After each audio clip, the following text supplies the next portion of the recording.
Thank you all for coming out today. Before we get started, I'd like to recognize a couple of distinguished guests. We have our parish president here with us, Cynthia Sheng. We have Councilwoman Jennifer Van Vrancken from District 5. And we're also blessed to have with us many of Lynne's family. Her two daughters are here. Lisa, where's Lisa? Oh, right there in front of me. I can't see the suns in my eyes. And her sister Lori. And we have several of Lynne's grandchildren, and we actually have a great-grandchild here today. So thank you all for being with us here today. We gathered here today to celebrate and memorialize the life of Lynne Maile Robertson Parker. Lynne was a mother, a grandmother, a business owner, and one of the most dedicated civic leaders I've ever met in my 33-year career with Jefferson Parish.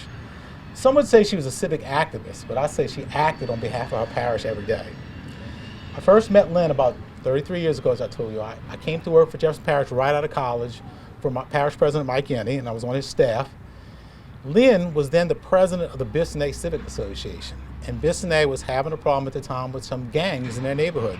Young kids getting out of school, and instead of being involved in some positive activity, going around the neighborhood, breaking in cars, stealing bikes, painting graffiti on places.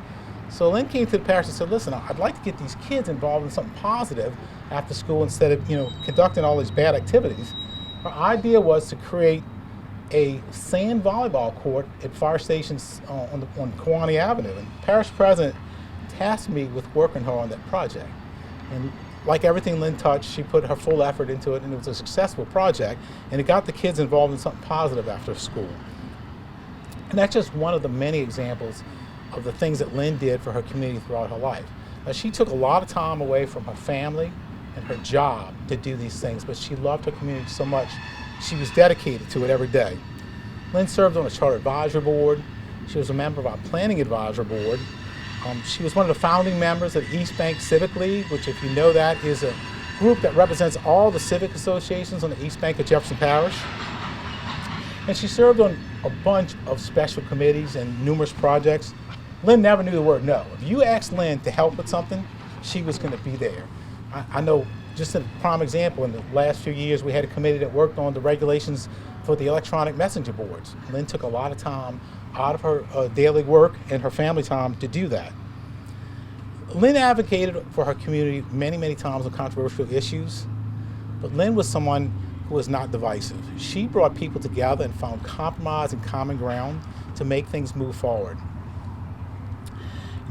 I can tell you that I've never met a person who disliked Lynne. She never had an enemy. I can tell you, as a young man just entering my career in government all those years ago, I looked up to her and admired her. And I don't mind telling you that she taught me quite a few things about working with people. She always taught me, that you should always carefully listen to each side before you make a decision or pick a position. And she taught me a lot about working with people. Lynne had a way of disagreeing with people where you respected her. You were never mad at her. Lynne had your respect because she was that kind of person. I loved and respected Lynne, and she was loved and respected by everyone. And like I said, I never met an enemy, and I wish I had 30 Lynne Parkers, but then she wouldn't be so special, would she? My friend Lynne Parker always seemed to know when things were tough for parish leaders. She had a way of lifting your spirits with very few words.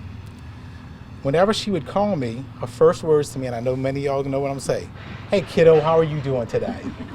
That always lifted my spirits, always made me feel good. And I miss those words to this day, and I will always miss those words. Lynne's tireless commitment to her community definitely made Jefferson a better place, and it's appropriate that we are gathered here today to name this walking trail in her honor.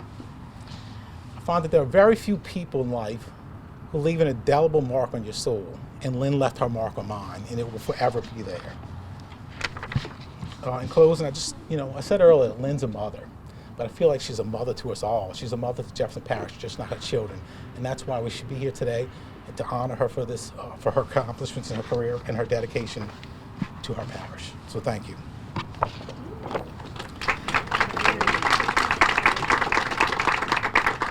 Next, I'm going to call up Lynne's daughter, Lynne Parker, to say a few words about her mom. Sorry, Lisa Parker. That's okay, I'll take Lynn.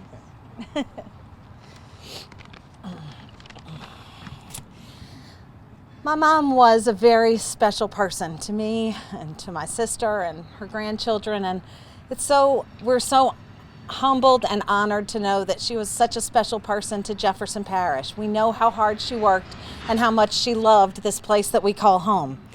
She lived by the Girl Scout motto of always leave a place better than you found it. Doing that meant tirelessly working for Jeff Parish for over 40 years, helping to make improvements in any and every way that she could. One of my closest friends described Mom as glitter. And I loved that analogy, first because she was fun and because she did have a sparkle about her, but also because it's impossible to get rid of glitter. When Mom took on a task, she took it on with her whole heart, her whole soul, and her whole self. She worked tirelessly at everything that she did. It's a comforting thought because I know that even when I think that glitter is gone, and I haven't seen it in a while, it's still there. And every once in a while, I do still get to catch a glimpse of it. Lori and I were looking through her phone shortly after she passed last year, and we found a little, I guess it was a meme if you want to call it that, but it kind of summed up what Mom thought about herself and what she wanted for people to remember. And it said, "If you remember anything of me after I leave this world, remember that I loved even when it was foolish, that I cared even when it was unwanted. When my body is gone, remember my heart." And I want to thank you, my sister thanks you, our whole family thanks everyone that worked with Mom for so long for loving her as we did. And thank you so much, Councilman Bonano, and everyone who worked on this wonderful project. We can't wait to see it. Thank you.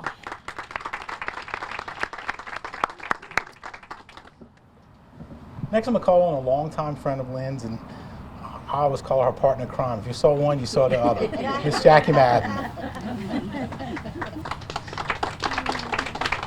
Thank you, Gino. I want Debbie Satoon to come up too, because we were known as the Three Musketeers. If you saw me, you saw Lynne, and then we saw Debbie. Lynne and I were friends for over 50 years, okay? And one of the favorite things we like to do is to go to Shogun and have not one, 2 glasses of wine and some sashimi and sushi. I got to know Lynne when Schwagman's was trying to come in on Kiwani and Power. Because I lived on Blank. I was in New Bissonnette. She was on Asher. But Lynne worked on so many civic projects, and we were very, very close. One of the biggest projects we worked on was the Police and Firefighters Memorial. Debbie was there also. And she was always upbeat. You never saw Lynne. This day is beautiful because if you see this day, when Lynne walked in a room, you saw this brightness come across. So while I miss her very much, and she was a tremendous asset to Jeff Parish and a dedicated citizen, she is definitely a true loss. But this is a beautiful memorial for her, and we will always remember Lynne. I will always remember Lynne. Debbie.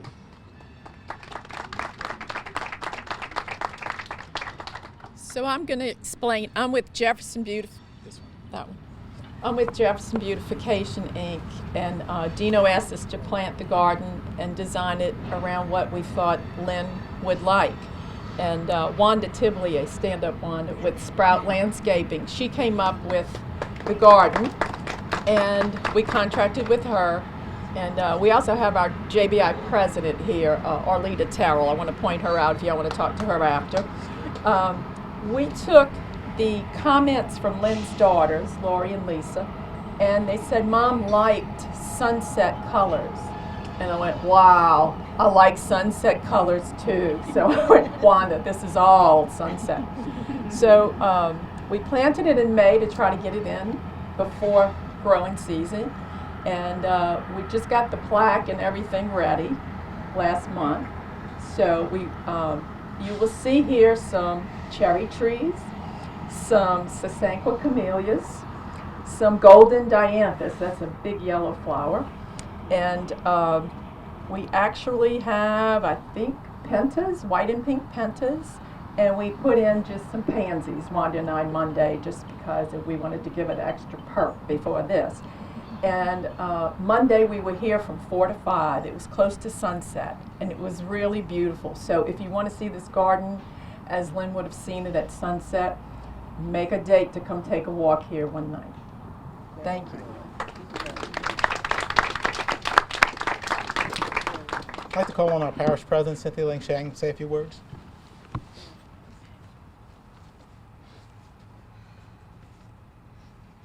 Thank you, Councilman Jefferson Beautification, for honoring Lynn, who was my friend. And Deano, when you said, "Hey, kiddo," it just gave me a pang. At the same time, as an incredible memory. You were lucky if you knew Lynn. You were lucky if you were on her text thread. She was nothing but positivity, and you can't say that about many people that you meet, but she always was. I got to meet her probably around 2009. I met her for coffee. She wanted to continue serving on the Planning Advisory Board. I was a new council member, and you know, the presence of Councilman Bonano and Councilwoman Jennifer Van Vrancken, we have a lot of decisions to make, especially on the council side, a lot of land use issues, very hard decisions to make. You put people on committees, and sometimes some people, most of us just say, make your best decision. I trust you, make your best decision. But for Lynn, she would call me on some controversial decisions. She wanted to give me a heads up, this one might make the paper. Happened a few times, but it was always really long conversations, 10, 15, 20-minute conversations. And Lynn knew where she wanted to go, but what she was trying to do was take care of everybody. And that you don't often see that. She would study the pros and the cons of it. She was working her way through it. I would just be a listening board because I just knew Lynn was going to get there eventually because her heart was in a good place.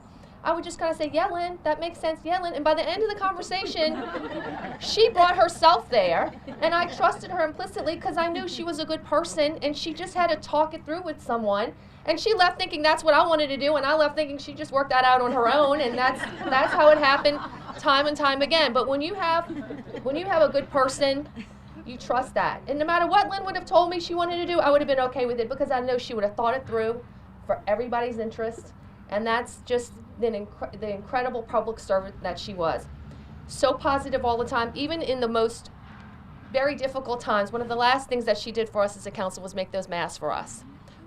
Here we are having to go to the council meeting, we're all wearing a mask. She got them made, she got them embroidered, and she got a different saying on each one of these masks. She put in that effort. We took one of our first pictures all together wearing the mask. That's who Lynn was. I've had loss in my life. It's hard. Lynn's memory is throughout this parish in the work she did. You have that memory of her, Lisa and Laura. You have that memory of her around. You will have a physical embodiment of where you can come, feel closer to her. But she is in all of our hearts. So that's all you want, I think, in life, is when you move on, that some part of you and some part of your work still lives. And certainly, Lynn has done that to all of us. I'm blessed to have known her, and I'm blessed to have called her a friend. Thank you.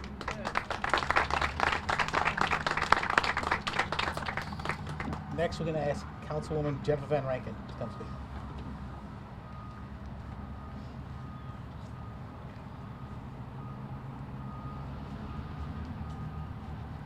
Good morning.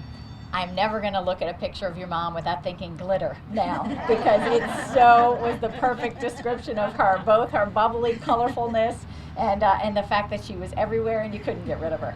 I really just want to say that I'm so grateful, and I think you heard that theme from all of us as leaders.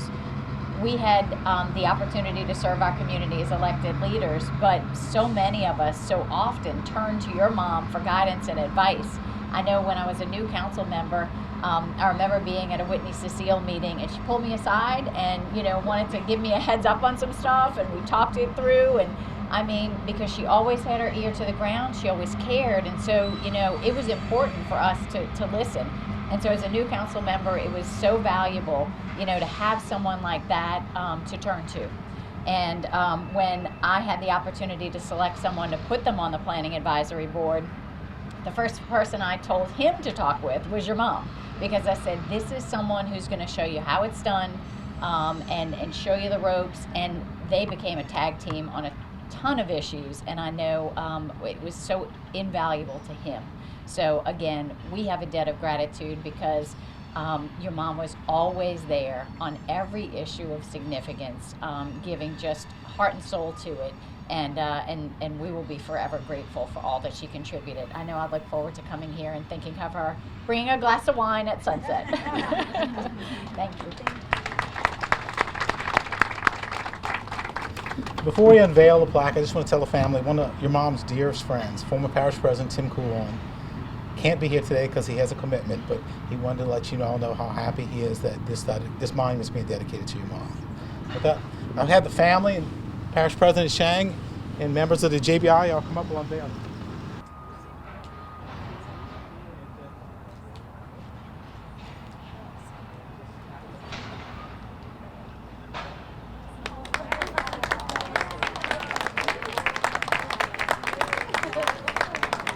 That doesn't light your face though. That was the beginning of Lynne Parker right there. She lit a room up when she came in.